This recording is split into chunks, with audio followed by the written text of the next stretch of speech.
evening and welcome to NTA's News Top Table for a midweek lineup of top stories in Nigeria and other parts of the world. Tonight, we take a closer look at the security sector to cover efforts by relevant agencies in the pushback against outlaws. On the judiciary, we will have some insight on efforts to review the criminal justice system as well as other justice sector reforms. On education, hope is not running out yet for out-of-school children, but the clear and present danger of this phenomenon is presenting its ugly head more vigorously in some states. In Africa, the women are knocking on the door of inclusion with courage in a conference in Addis Ababa, and Nigeria commissioners of women affairs are equally strategizing on improving welfare and consideration for the women folk. We have our usual stories from business, agriculture, environment, and politics, plus some rather unusual developments that will drag your attention. But don't take my word for it. After all, the taste of the pudding is in the eating. I am Elizabeth Omori, and this is News Extra.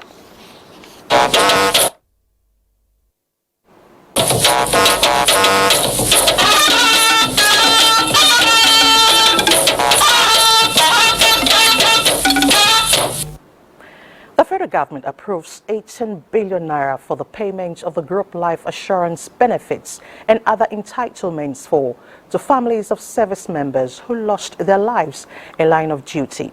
President Bola Tinubu revealed this at the launching of the 2024 Armed Forces Remembrance Day celebration emblem and appeal fund. State House correspondent Musbah Danwahab reports.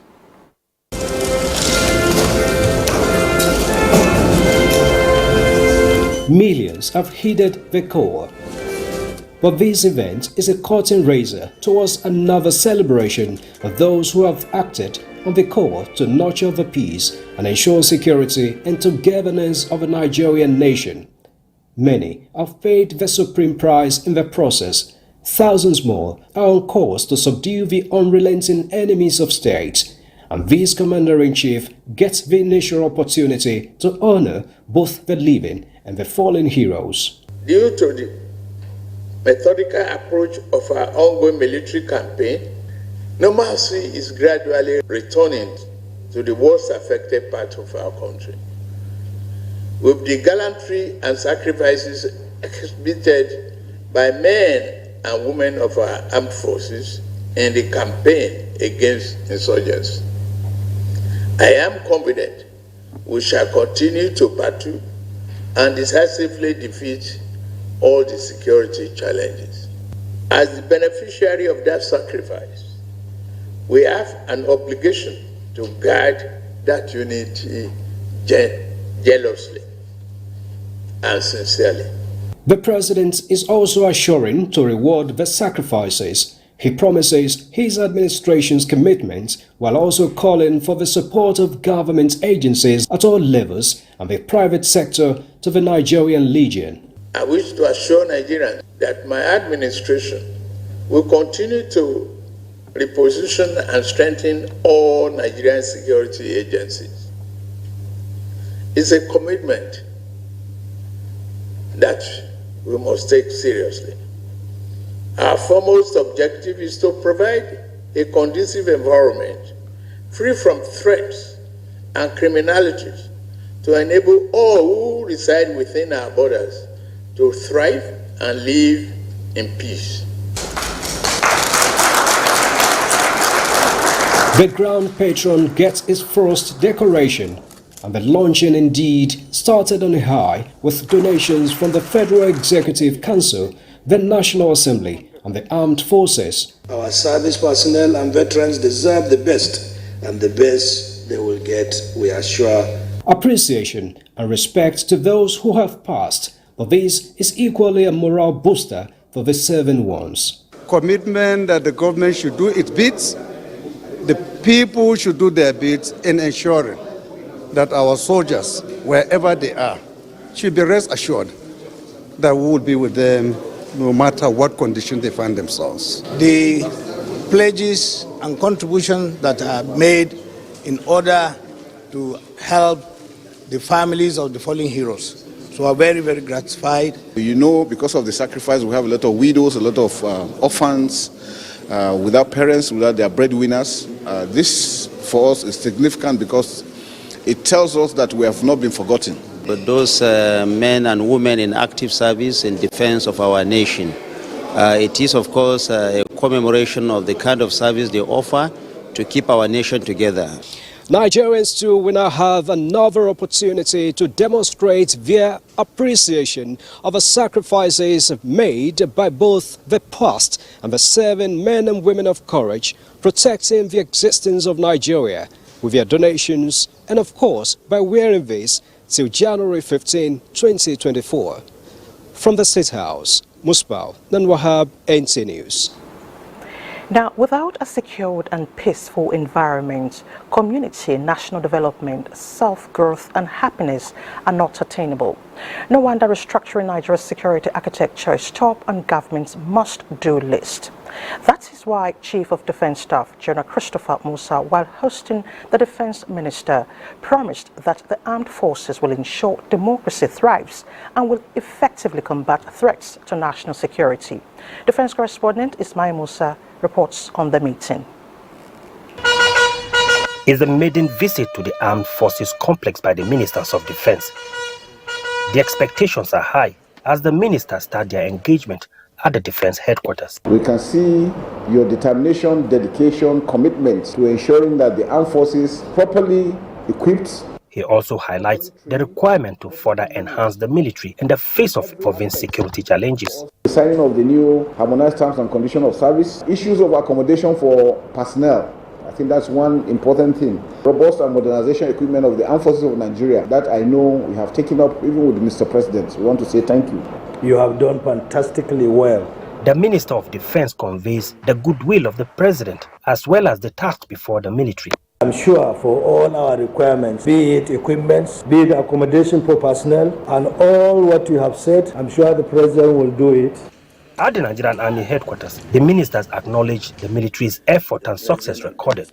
Nobody cares even to help or maybe to appreciate what the Nigerian Army is doing. So please, the two of our ministers, we should continue the good job that you are doing. We are glad that through your intervention, we have started observing visible interventions from the federal government, other ministries, departments and agencies, and these have positively impacted on our operations in the field. The visit is meant to spur the military and appraise ongoing operations. Ismail Musa, NTA News. Still talking security, cyber crimes the world over are giving governments and businesses a lot of worries. In Nigeria, statistics from the National Communications Commission show that Nigeria recorded more than 12 million cyber attacks during the 2023 presidential and National Assembly elections. Now, if cybercrime in Nigeria is not a threat to national security, I don't know what is. The good news is that the Nigerian Army is upscaling measures through training of personnel to confront the threat headlong. Defense correspondent Ismail Musa once again brings us details. Cyberspace, the fifth domain after land, has continued to evolve, supporting information communication technology. This internet-driven transformation evidently enhances communication, security and other socioeconomic activities globally. Despite these benefits, it is not devoid of challenges that are sometimes threat to national security. A 2023 data from the Ministry of Communication and Digital Economy indicates that there are more than 1.5 million cyber attacks on public portals and websites on a daily basis. In 2021, 71% of organizations in Nigeria recorded cyber attacks that resulted to huge loss of revenue. The threat posed by the terrorists and the criminal element to exploit the cyberspace and the Nigerian Army Information Communication System necessitated the establishment of Nigerian Army Cyber Warfare Command and indeed the school. This maiden cyber security workshop, organized by the Nigerian Army Cyber Warfare School in Abuja, is focusing on the role of information technology to national security against cyber attacks. This will equip the Nigerian Army with expertise and knowledge of integrating cybersecurity into military operations, doctrines, and tactics, as well as exploring the role of cyber warfare in contemporary military activity. Cyber threats can come from many sources, including foreign governments, criminal organizations, hackers groups, as well as individuals. The Nigerian Army Cyber Warfare School was established in 2018 to provide skilled and innovative cyber warriors capable of operating in single and joint environment. From the Nigerian Army Cyber Warfare School in Giri, Abuja, Ismail Musa, NTA News.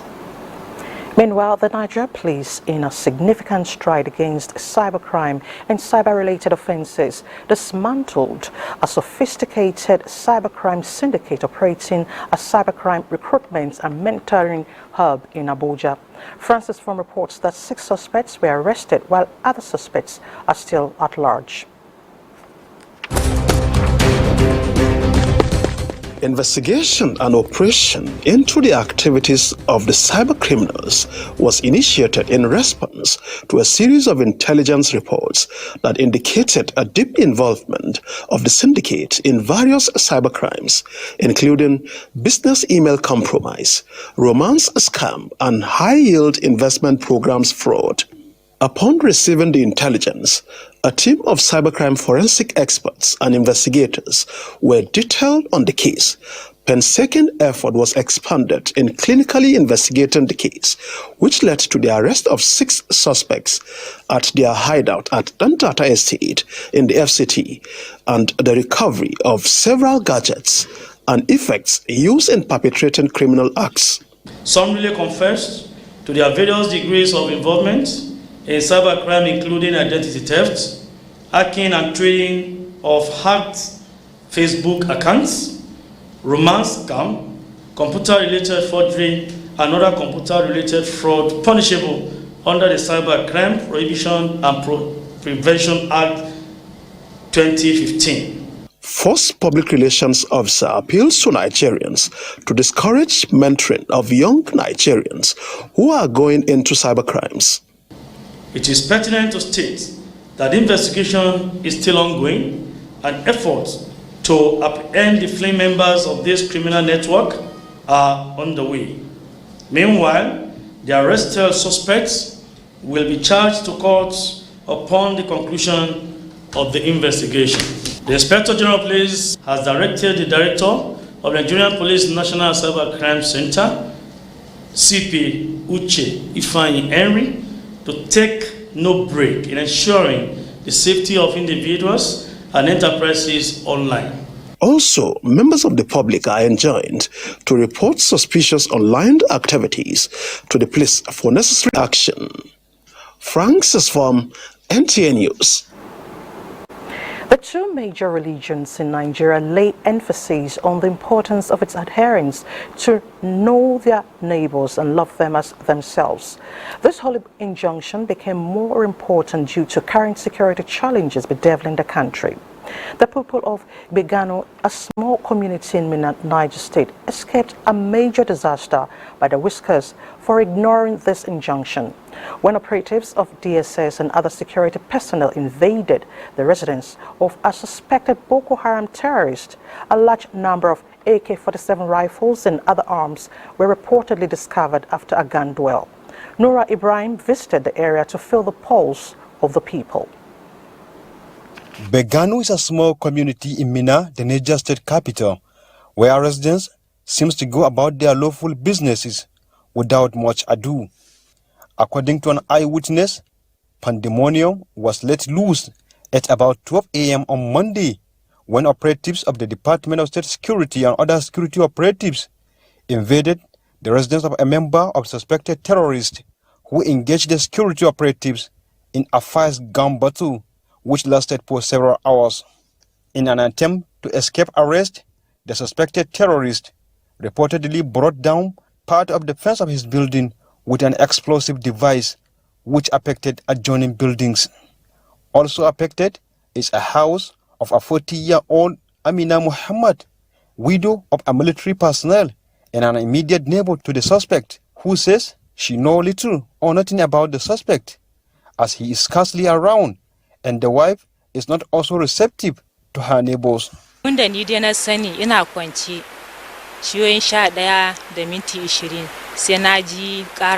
was in my room sleeping with my children.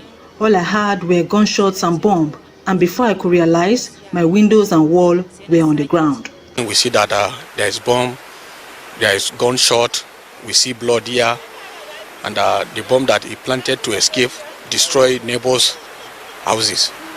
See, this building is a complete building standing like this, but after the security took their activities here, the youth in the area vandalized the house. We learned that there were AK-47 all explosive. NTA News, however, gathered that the suspect escaped arrest while members of his household are currently in custody. Investigation also revealed that the original owner of the house, which has now been reduced to rubble, was a retired Nepal staff who sold the edifice to the suspected terrorist. As at the time of filing this report, no official statement has been issued on the development by the Niger State government. An effort to speak to head of information in DSS office Abuja did not yield positive results.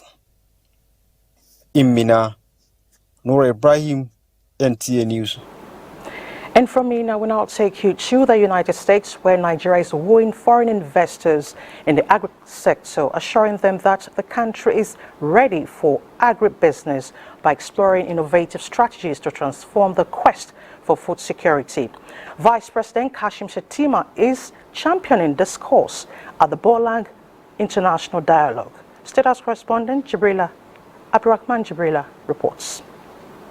It's a gathering of key decision makers here in the United States of America from more than 65 countries, prepared to address cutting-edge issues relating to global food security and nutrition. Harnessing change is the theme for the World Food Prize Foundation Conference, and Nigeria's agribusiness roadmap for a prosperous future was the paper delivered by Vice President Kashim Shettima, with the primary objective to empower farmers and attract investors. Allow me to share that Nigeria stands the essence of partnerships in sustaining the dreams and promises that has brought us together here.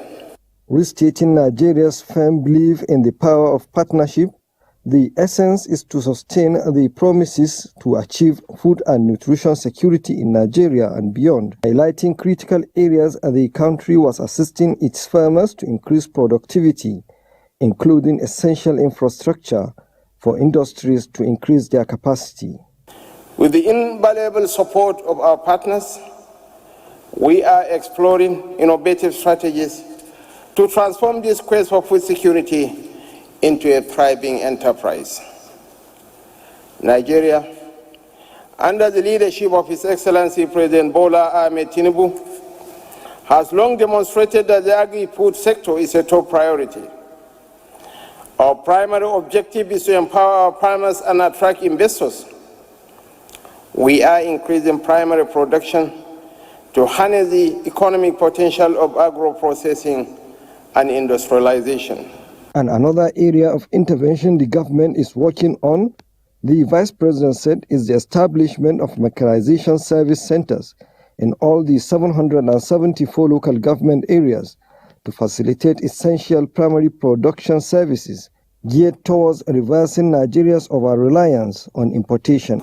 Having just assumed office this year, we are honored and humbled to have him address this dialogue, and we look forward to working with him and the Nigerian government to increase the implementation of innovations and to strengthen agriculture, trading, and build climate resilience. President of the World Food Prize Foundation, Ambassador Terry Branstad, acknowledged Nigeria's commitment to the journey towards a world where food security and nutrition are not luxuries but fundamental rights for all. Nigeria has also introduced a wide range of tax incentives, including tax holidays, deductions from locally sourced materials, labor incentives, and pioneer status incentives, making it easier to conduct business in line with the federal government ease of doing business policy.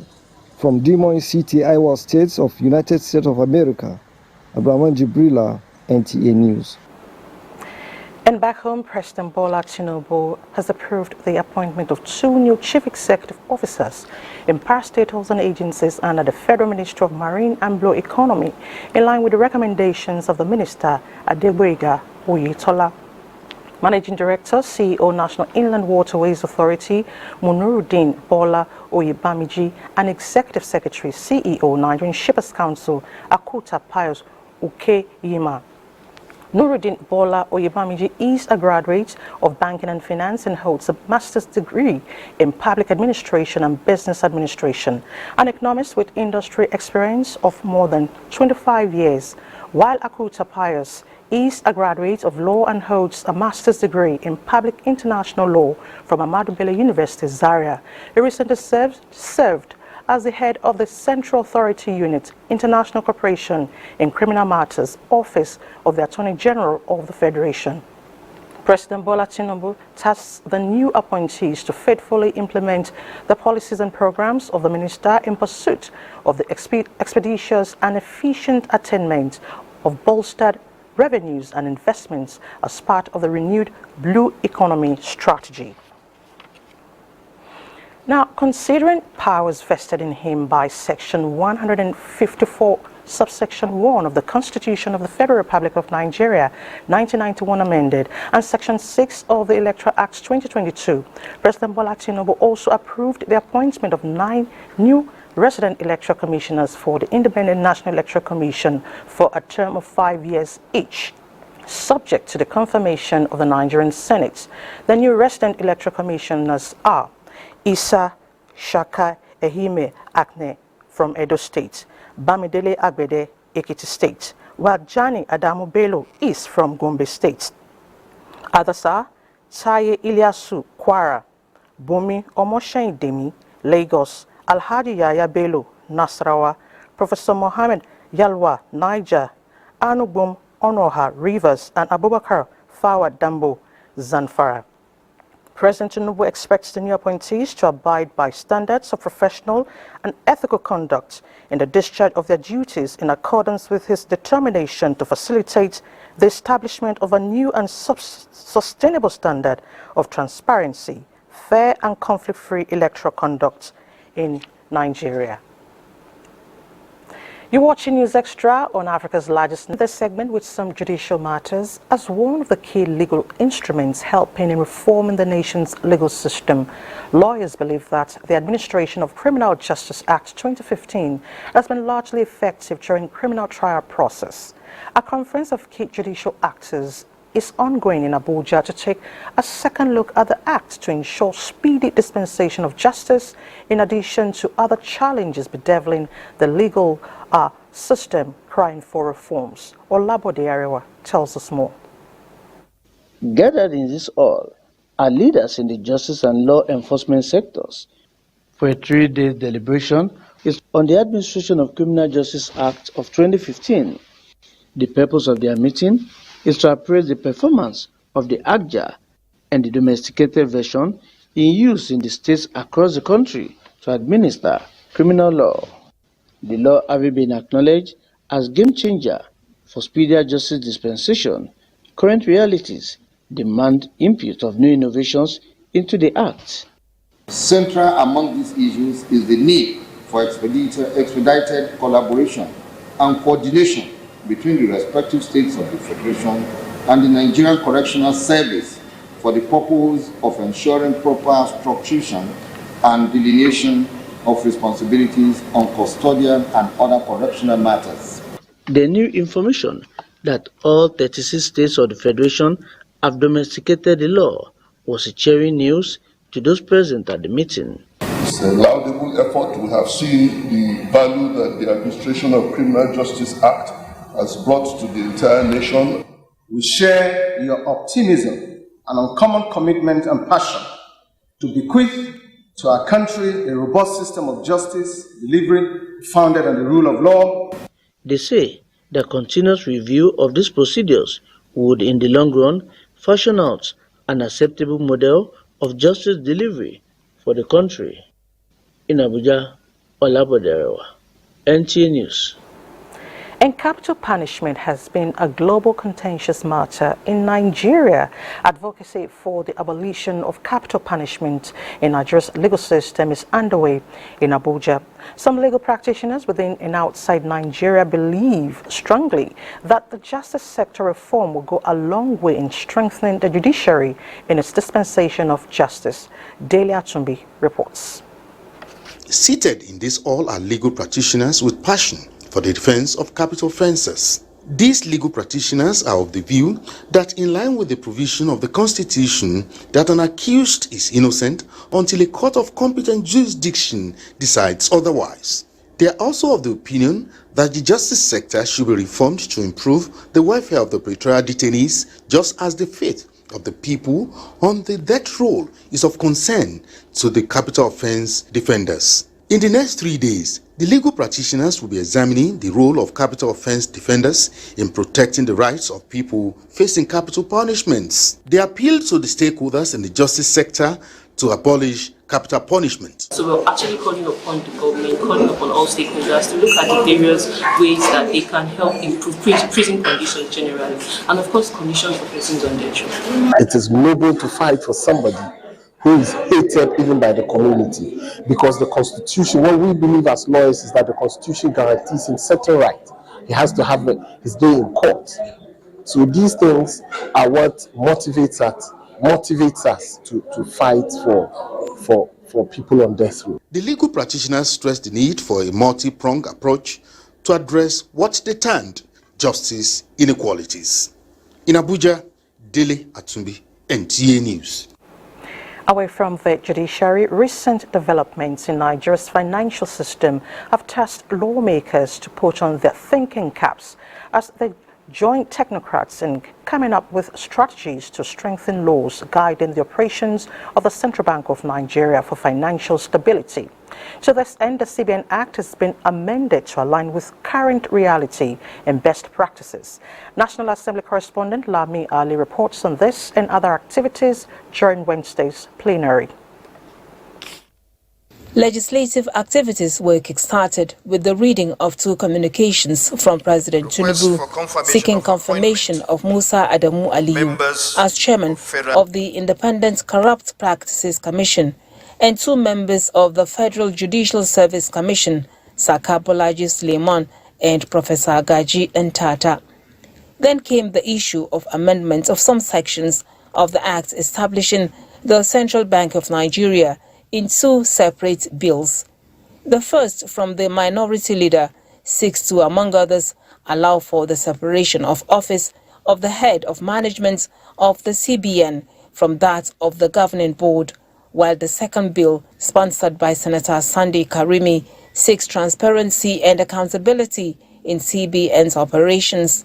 CBN today has 5 directorates, but with only 4 deputy governors. We need to reposition the CBN to grow the economy and regulate the exchange rate. CBN board just sit and approve remuneration for themselves. I'm proposing that the CBN board has to work with the Nigerian Wages Commission to make sure that the Apex Bank is put in the best position to perform its function. It's an integral part of the arrangements of every country. The two bills passed second reading. Senate also passed for second reading bill to amend the Cybercrime Act, sponsored by Senator Abuba Umar, to address the intricacies in cyber security. In Nigeria, there had over time been a significant increase in internet-based advanced fee fraud. There are cases of hacking into emails, websites, and infringement on privacy rights of persons and institutions. During the last general election, 12.9 million cyber crime threats was recorded. The motion from Majority Whip Mohammed Ali Dume calling for the upgrade of Muhammadu Buhari International Airport Maiduguri in Borno State was adopted. The state government is willing to contribute to upgrading the facilities there in order to make it internationally operated. Meanwhile, Amos Yohana has been sworn in as Senator representing Adamawa North following the sack of Senator Abu by the appeal court. In another development, Senate Committee on Federal Roads Management Agency has engaged management of Nigerian Institution of Highway Transport Engineers towards reform in road sector laws. We have to put our money where our mouth is, ensuring that we have value for money. What we lack in this country is the maintenance culture. The two sides seek durability in the management of Nigerian roads. From the National Assembly, Lami Ali, NTA News. Meanwhile, the House of Representatives describes the performance of the nation's power sector as inconsistent, with more than 7 trillion naira directly invested in the sector in the last 10 years. The Green Chamber therefore mandates its Committee on Power to investigate all financial interventions since privatization of the sector to ascertain if the funds were judiciously utilized. National Assembly correspondent Mitari Ikme reports on this and other deliberations at Wednesday's plenary. At the resumption of plenary, the frequent collapse of the national power grid, despite huge direct and indirect investments in the sector, was called to question. The World Bank, which approved an International Development Association credit to the tune of $486 million. Mr. Speaker, we are talking about millions of dollars of intervention, which comes from a foreign donor.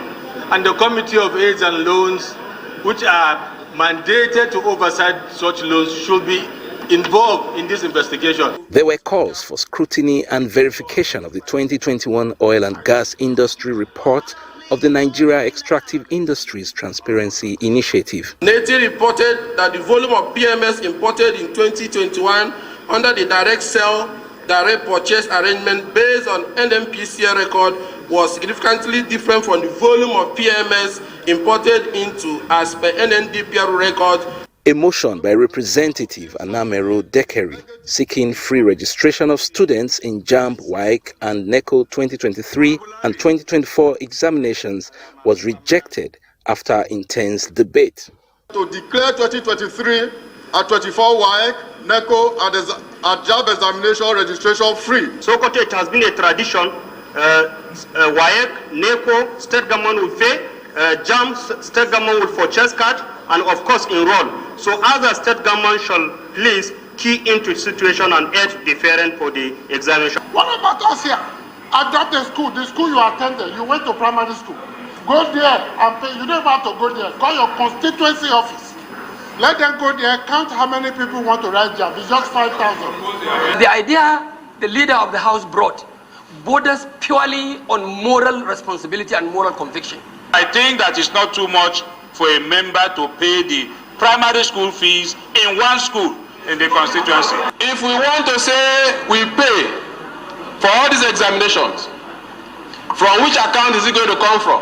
Those in support that this particular motion should be stepped down should say aye. Those against should say nay. The ayes have it. The House at Wednesday's plenary condemned frequent delays and cancellation of flights by airline operators, as well as alleged ill treatment of air passengers, while calling on the Minister of Aviation as well as the Chief Executive Officer of the Federal Airports Authority of Nigeria to immediately address the challenges. From the National Assembly, Mitaire Ikben, NTA News. Thank you, Mitari. Now to tax and fiscal policies. Earlier today, our correspondent Benny Adams, actually Musa Abubakar, spoke with Chairman, Presidential Committee on Fiscal Policy and Tax Reform, Taiwo Oyedele, and some of the far-reaching tax and fiscal policy reforms recommended by the committee for consideration and approval. Here is an excerpt of that exclusive interview. We have submitted our official report to Mr. President, and some of the highlights of the recommendations are measures to address the impact of fuel subsidy. For example, we are recommending that the amount of salary that is exempted from personal income tax should be increased so that we do not tax poverty. We are also recommending that private sector employers who increase the salaries of their low-income earners, who provide transportation or transport subsidy or who employ more people at this time should be given some additional tax deductions. We also have recommendations regarding suspension of VAT on diesel, which is being implemented already, along with CNG and then CNG conversion, because people are trying to now move from fossil fuel of petrol to a cleaner fossil of gas. So we also have recommendations around government efficiency. We are saying that if you have 48 48 ministers, it does not mean that you have to have 48 ministries. And in some countries, ministers are even called secretaries. So if what you need a function for procurement, you need a function for admin, you need a function for finance or treasury, why can't government just harmonize all of those functions and provide them centrally to different organs of government? We also have recommendations to do with exchange rate stability. Okay. Like we know, the Naira has not been behaving well against the dollars in particular in the parallel market, and that's affecting inflation and other economic activities. We also have recommendations to help improve the opportunities for young Nigerians to find employment within the digital economy, so that Nigerians don't have to leave Nigeria before they can earn dollars. They can be here and be working for a global organization across global outsourcing, process outsourcing, shared services. We can have headquarters locations in Nigeria, and so on and so forth. So these are some of the highlights of our recommendations in that report. Now we expect the impact to start immediately. So some of the recommendations that we made, for example, the FRS was implemented yesterday. They had introduced a module or a way within the tax programs to allow taxpayers to pay part of their liabilities instead of insisting that they have to pay the full amount.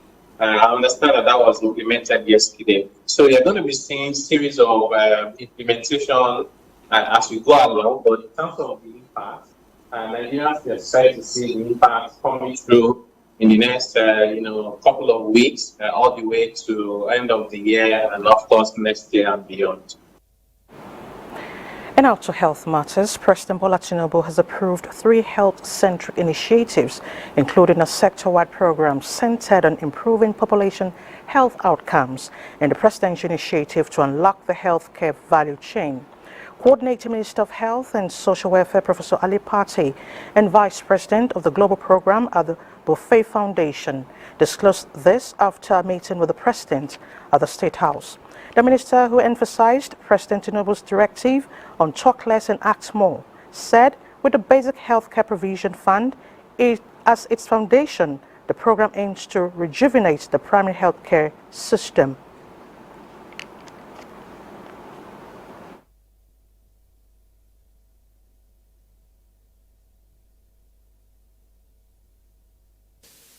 The President has also approved an initiative, presidential initiative, to unlock the healthcare value chain. That will help drive the medical industrialization agenda with clear targets. It will require public sector, private sector working hand in hand. Government doing what it needs to do to provide the enabling environment, and the private sector getting its acts together to ensure that we produce the things that are critical for the health and well-being of Nigerians while creating economic value and creating jobs. Our visitor today is committed to work with us in that, to work with country systems, not set up parallel systems.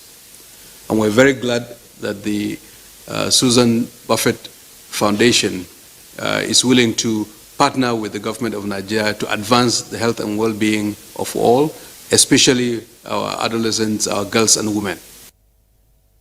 Collaborations with state governments, community and traditional leaders are expected to ensure better quality services in areas like malaria treatment, immunization, maternal and child health, as well as reproductive health. Direction on talking less and doing more. So our hope is that we will be a committed partner to supporting the federal as well as state governments and communities to deliver health for all. The renewed hope campaign and commitment is exciting global partners to say how do we align with the government. Our foundation particularly focuses on women and girls, but also basic primary health care and meeting governments and communities and partners where they are. So we are extremely excited. Nigeria's First Lady Oluremi Tinubu has pledged to work further with the Federal Ministry of Health and other development partners towards the actualization of a sector-wide program in the nation's primary health care subsector, targeting reduction of maternal mortality and reproductive health challenges in Nigeria. This was her commitment when the Coordinating Minister of Health and Social Welfare led a team from the Susan Thomas Buffet Foundation to our office. Status correspondent Adeni Itaiwo reports. The euphoria of the flag-off of the human papillomavirus vaccine, a ceremony performed by Nigeria's First Lady Oluremi Tinubu, was yet to wear off when a grateful Coordinating Minister of Health, Professor Ali Pate, led a team from the Susan T. Buffet Foundation to our office. The visit is to seek further collaboration on a matter of shared interest, that is, reduction in maternal mortality and other reproductive health challenges confronting women in the country.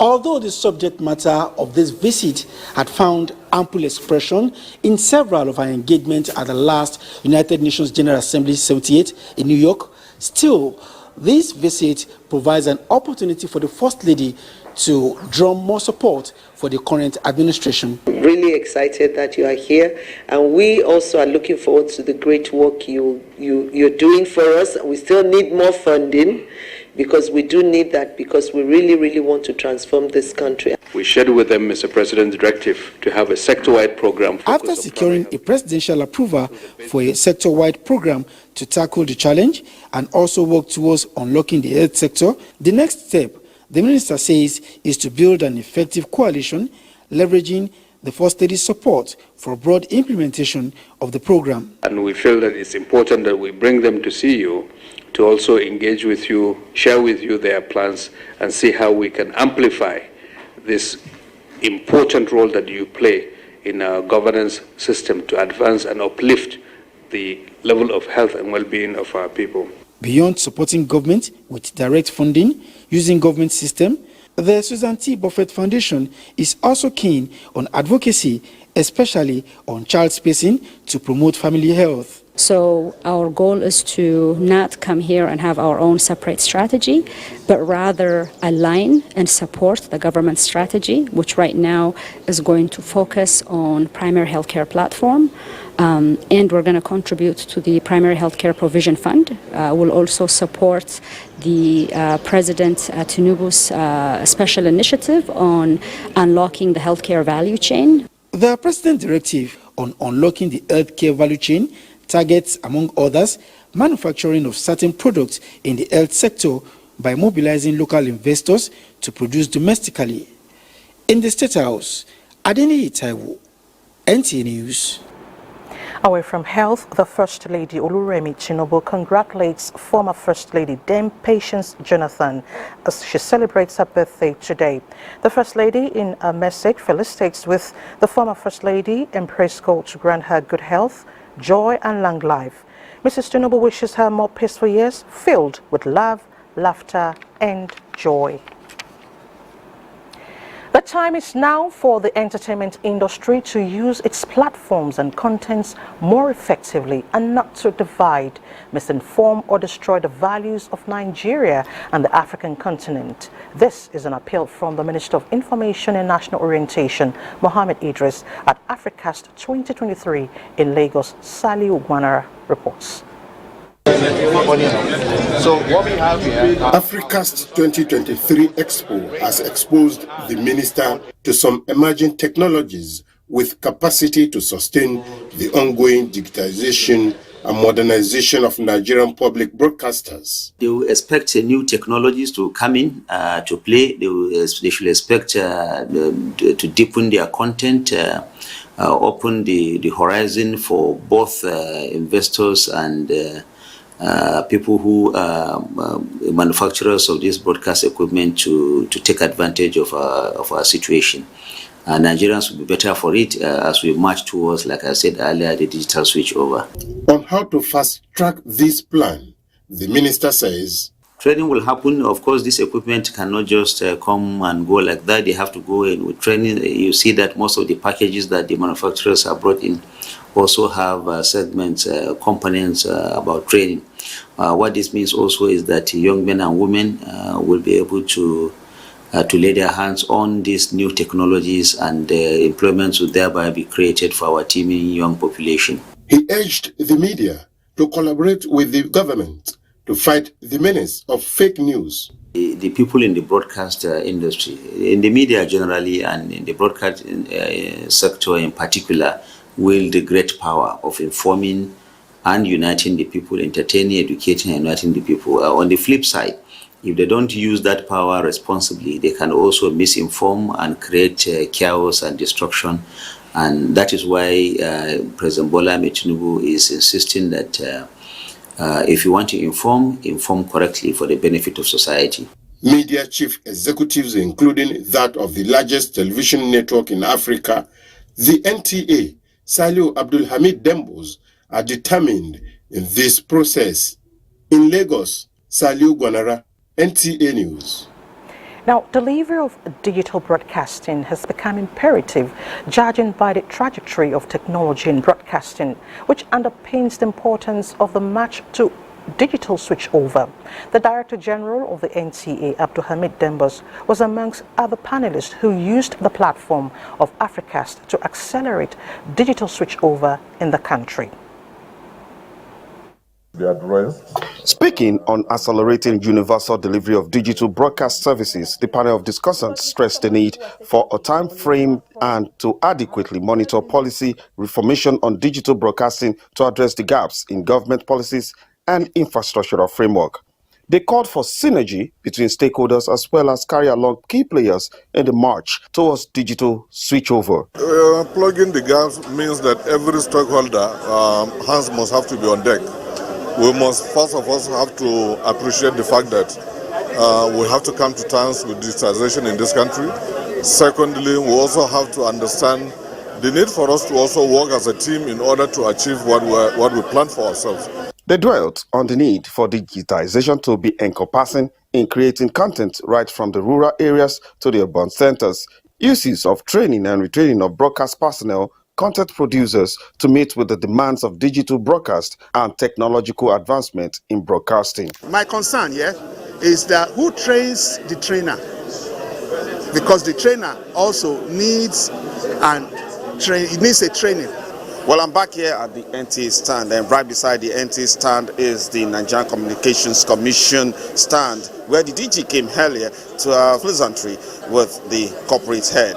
The NCC is working hard, bringing out regulations to ensure that there are infrastructure, and you can see with Auction 5G that broadband services are digital economy driven. The Commission also re-emphasized its readiness to tap into the federal government's vision of providing 3 million jobs to Nigerians through digital economy. The NTA DG took a tour of the NTA stand and commended the staff for keeping the station's flag flying. We'll keep moving. There's no stopping. There is no time for us to waste any longer. All hands must have to be on deck to make sure that we give Nigerians what they deserve and what they desire. And I think that is the focus we have today in the NTA. Also used the opportunity to reiterate NTA's commitment to quality content through its multi-channels. In Lagos, Larry Mileyi, NTA News. To other developments, the European Union Instrument for International Nuclear Safety Cooperation project will soon commence in Nigeria. European Union experts have been visiting Nigeria to hold talks with officials of the Nigerian Nuclear Regulatory Authority on modalities for the implementation of the first bilateral cooperation project on nuclear safety and safe management of radioactive waste in the country, to be supported by a grant from the EU. Director General of NNRA, Dr. Yao Idris, appreciates EU support, which covers a period of 2 years, October 2023 to September 2025. He indicates that the project will be closely monitored by the International Atomic Energy Agency. In recent time, IAEA missions to Nigeria concluded that Nigeria has established an excellent nuclear safety and security regime in the process of being significantly improved through update of legislative framework and other initiatives. On the 26th of February this year, the Maiduguri Mandi market got razed by fire, at the end of which losses were counted in lives, assets and hope lost, as well as state of trauma many fell into. However, the unyielding resilience of the government and people has once more propelled them above the flames of tragedy. With Mandi market now back and the lost hope of the people regained, Zainab Adam in Maiduguri reflects on that tragedy and the triumph of hope 8 months after. This is the exact spot where the fire started. 8 months after, the market is wearing a new look, following the promise made by Borno State government to rebuild the market and reinstate the traders. Caught up in the conflagration was 70-year-old trader Bukar Fanami, who, like many other victims, lost everything to the disaster. I didn't carry anything out of this shop. Everything was burnt down to ashes. We thought it was like the previous incidents when the fire would be put out immediately. This one got out of control. That come when the people were just coming out of the ruins of prolonged years of insurgency. Amidst apparent hopelessness, Governor Babagana Umar Muslim rose to the challenge of the moment, investing money and personal commitment to bring Mandi market back on its feet, in tune with the specifications of its original plan. Apart from this, we have also about 640 squatters. Those squatters will also be given 100,000 naira each.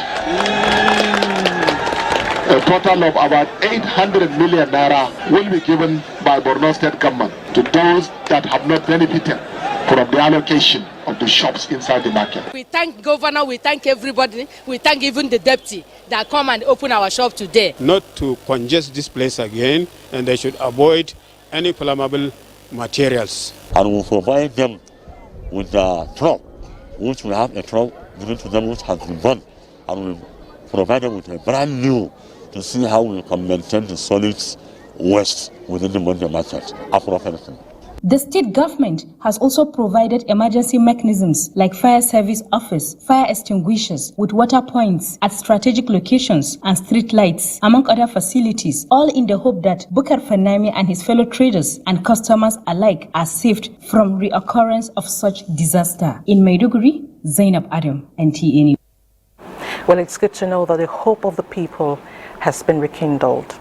Now, the body of the former head of the Civil Service of the Federation, late Adamu Fika, has been laid to rest at Anguwar Sarkebera Ground, Kaduna, amidst prayers to Allah to forgive him his shortcomings and grant his family, as well as Nigerians, the fortitude to bear the loss. Mohammed Umar Ajingi reports. It was an emotional time for many people here. The moment the body of late Adamu Fika arrived through Tambela Mosque for the funeral prayer, thousands of Nigerians came to sympathize with the family, including a presidential delegation led by the National Security Advisor, Nuhuri Babi.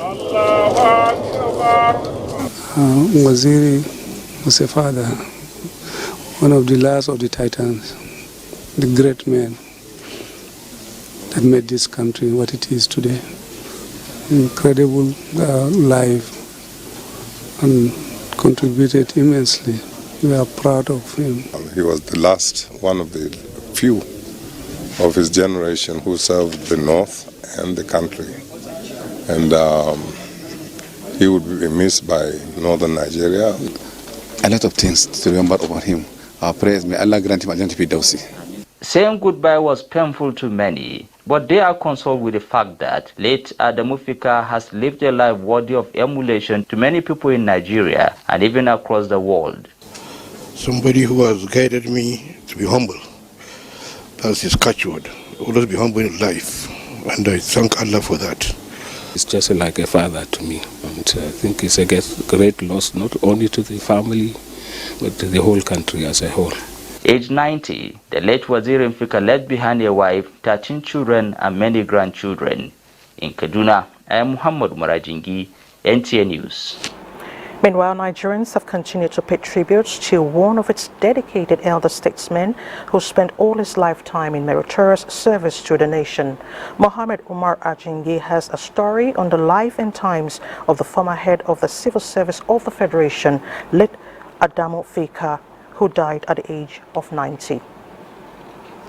The death of the elder statesman was announced yesterday by the Secretary of Fika Emirate Council after suffering from a protracted illness. Thousands of Nigerians joined the family in mourning the great leader who paid his dues in service to the nation in different capacities. He is somebody who is very close to me because he was a student in Bariao College when my father was the emir of Zozo in the 1940s and 50s.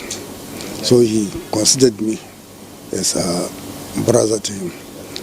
He gives me a lot of advice. Later, the Mufika, a seasoned educationist, has contributed to the growth of Nigeria in different capacities as education officer in Zaria, Commissioner of Finance, Northeastern State in 1972, and head of the Civil Service of the Federation in 1986. Though he's gone, but his dedication and recognition of service still remains in the minds of many Nigerians to remember, as this award still stands fresh for the purpose of history.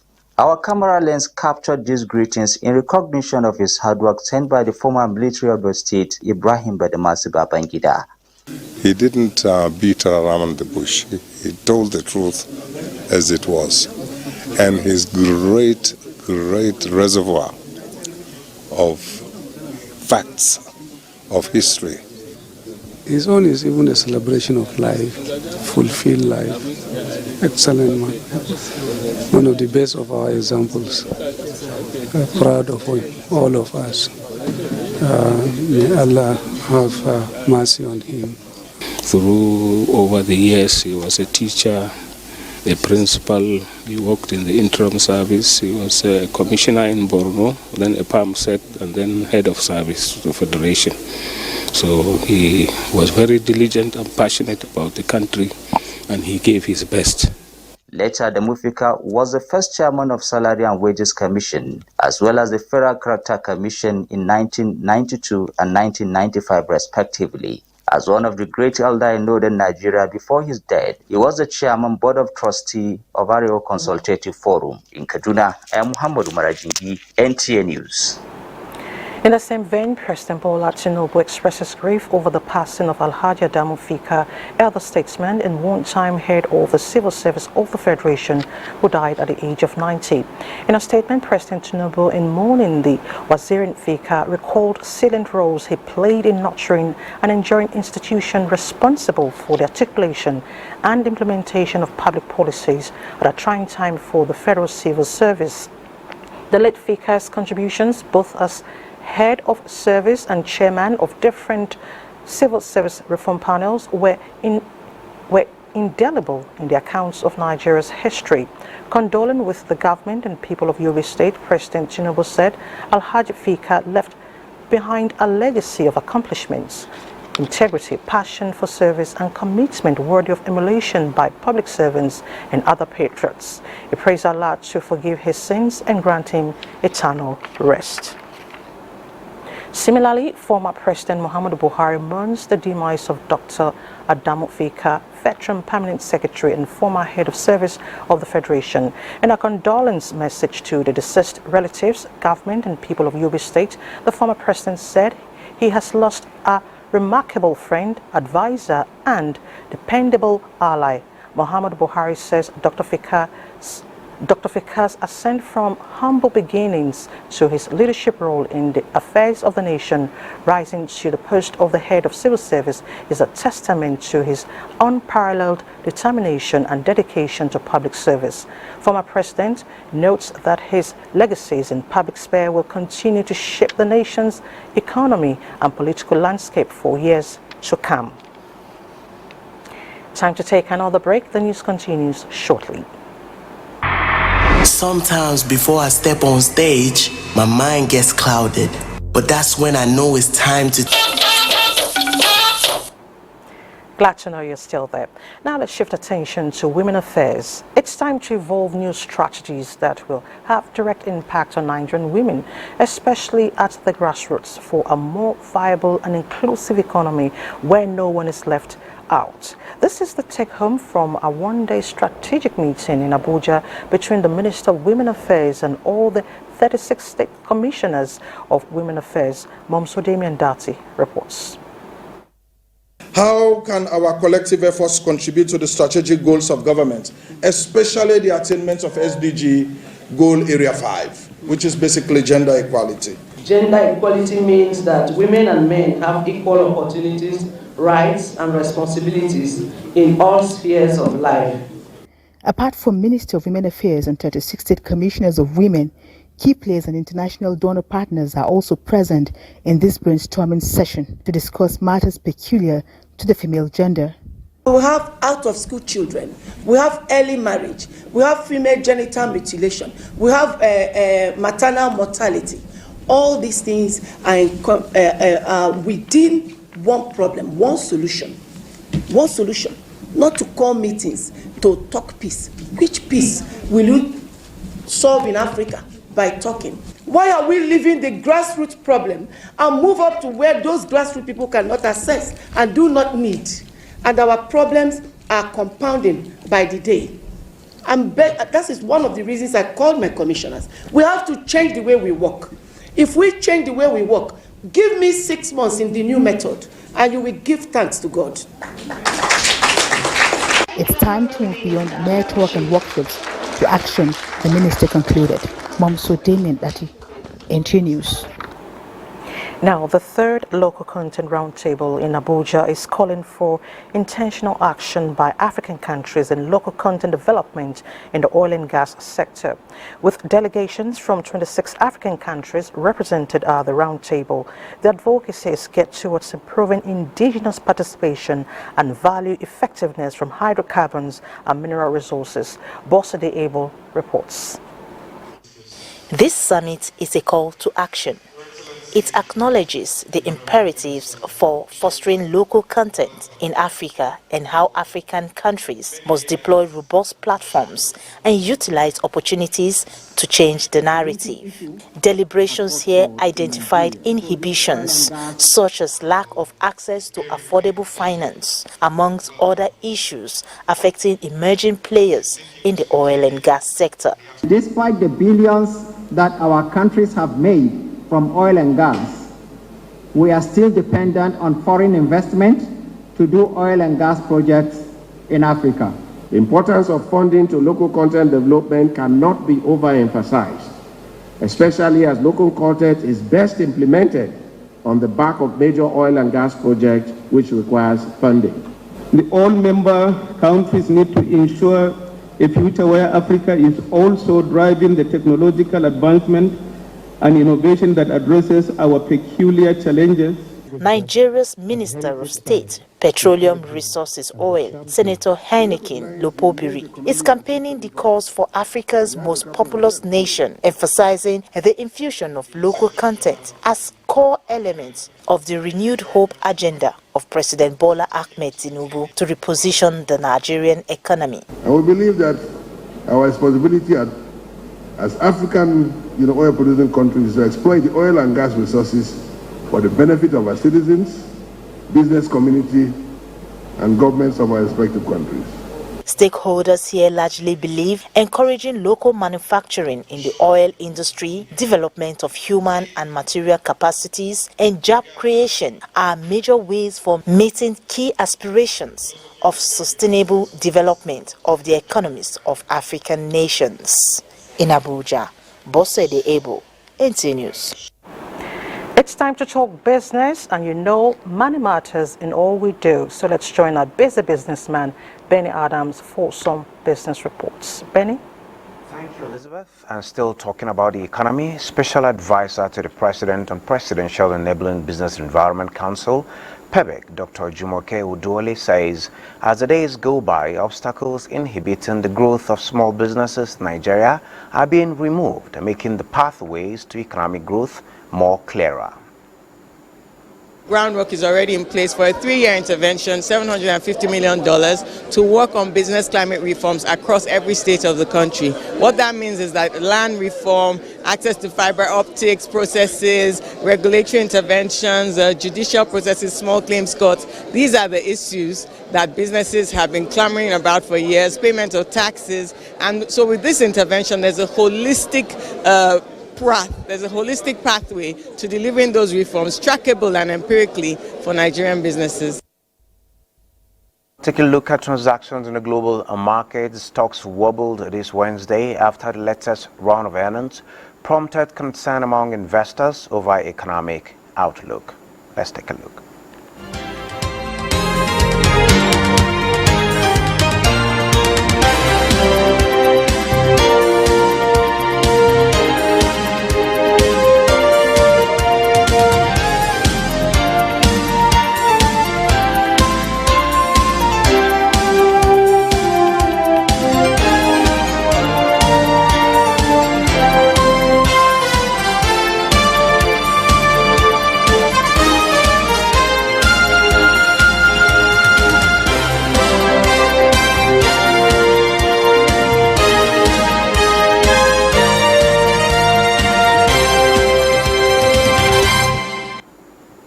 And back home, Nigerian equities closed on the negative, recording a 0.02% decline as 329.7 million shares valued at 4.420 billion exchanged hands in 5,998 deals.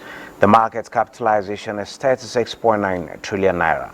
Fidelity Bank led with 50.3 million shares valued at 411.7 million, followed by Access Corporation and Champs. That is Business News. Network News continues after this break. Will I say extra news? Are you a dealer in cars, jewelry, precious metals and stones and luxury goods? Are you into real estate, or are you an estate agent, surveyor, valuer, developer or broker? Are you into the hospitality industry, lottery business? This is News Extra. We all know the role electricity plays in our daily lives and what the lack of it does to development.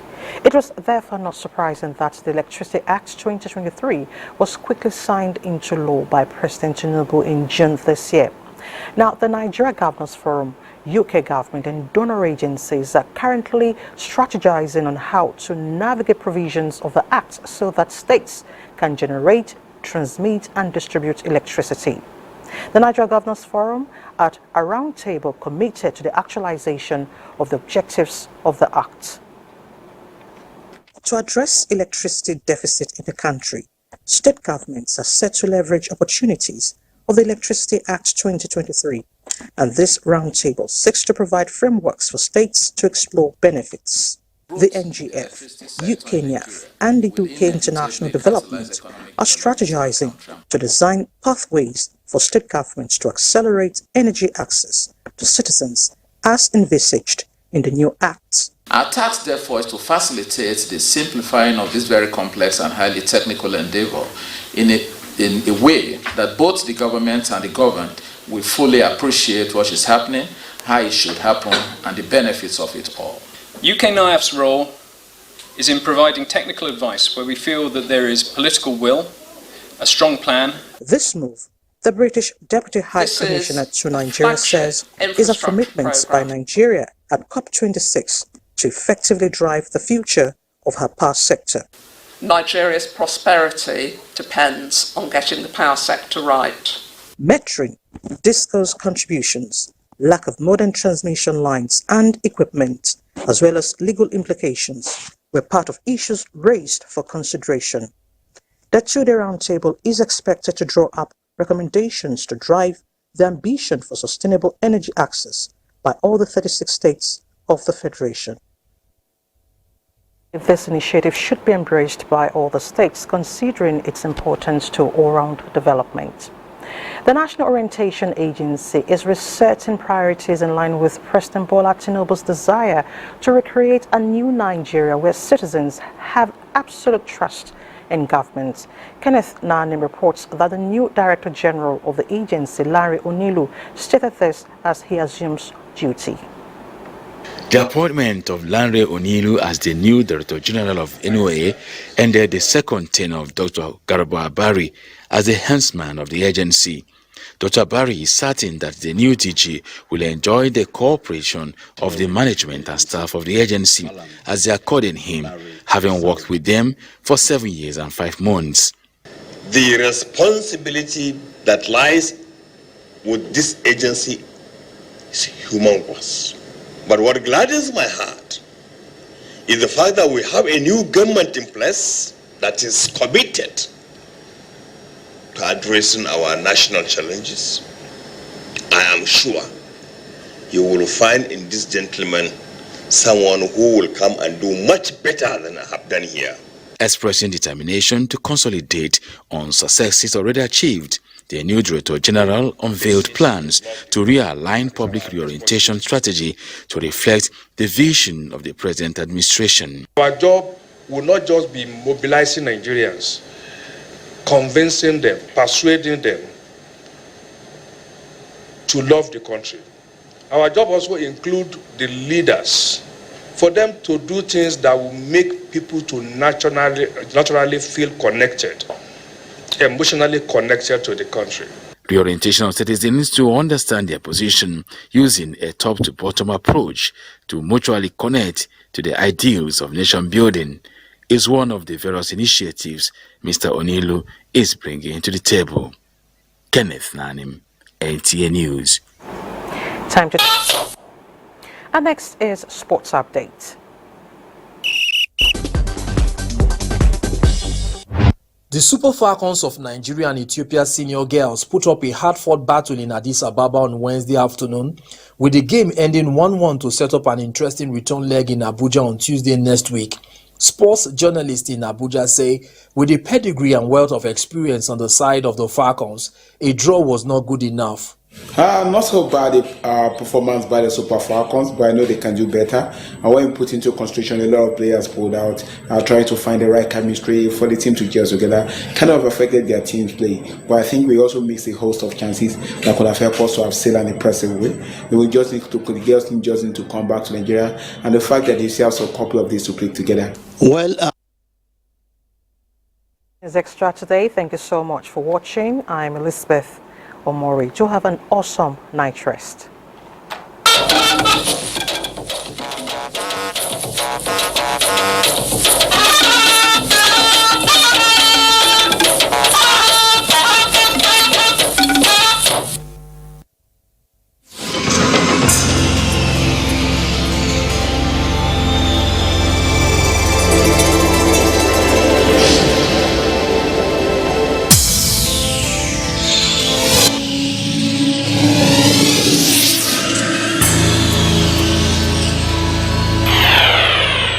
NTA, you can't beat the rich.